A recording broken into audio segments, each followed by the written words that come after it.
5 seconds.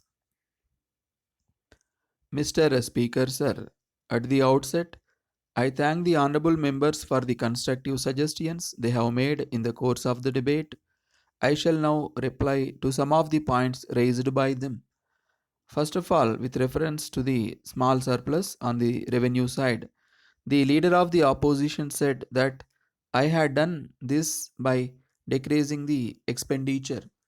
I do not know whether there is any other method of balancing a budget. So far as I know, we can do it only by adjusting the expenditure to the income, and this is the only way in which we can do it. But I have to point out that we have still to meet our capital expenditure, and for this purpose, we require the assistance of the center. As far as revenue expenditure is concerned, we cannot go on having deficits year after year. As honorable members are aware, for the last 3 years, we are having deficits and it is necessary to balance our budget.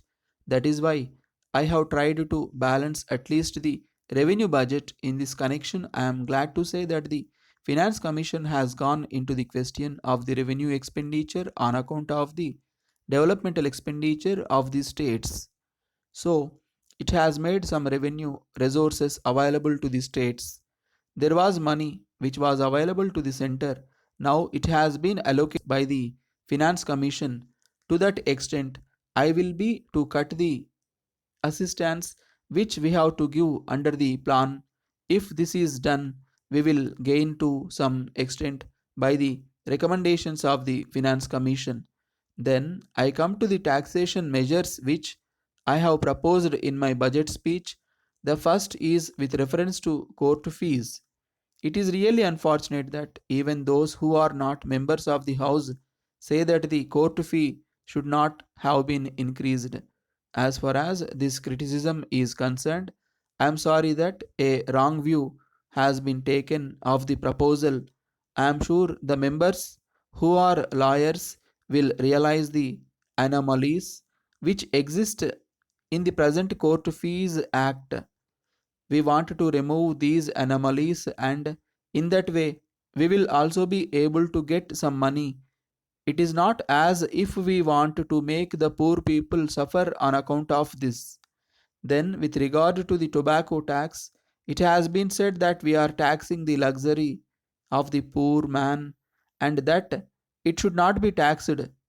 Now, I was really surprised to see a speech made by a person connected with trade and commerce to the effect that a government which had been adopting the policy of prohibition should not levy a tax on tobacco. It seems to me that he thinks that the excise revenue we will be getting by setting toddy comes from people who are not poor.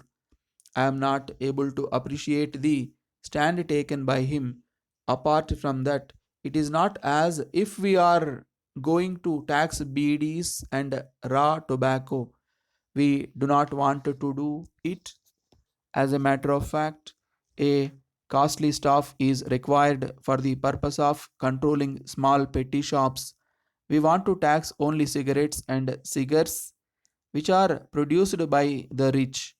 So, honorable members need not think that we are going to tax the poor.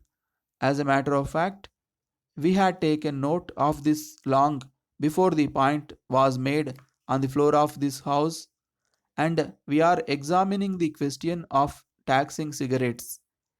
That is under examination, and as soon as it is over, we will be able to place the measure before this house even during this session so that we may be able to get this income by taxing cigars and cigarettes also.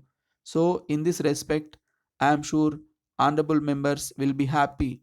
Many points have been made by members with reference to their constituencies. It is not possible to deal with them here. At the same time, I may assure the House that we have instructed the various departments to take note of the points made by the honorable members and place them for final orders before us. If any points are made with reference to any matter which has been raised on the floor of the house. I am sure that whatever is possible will be done.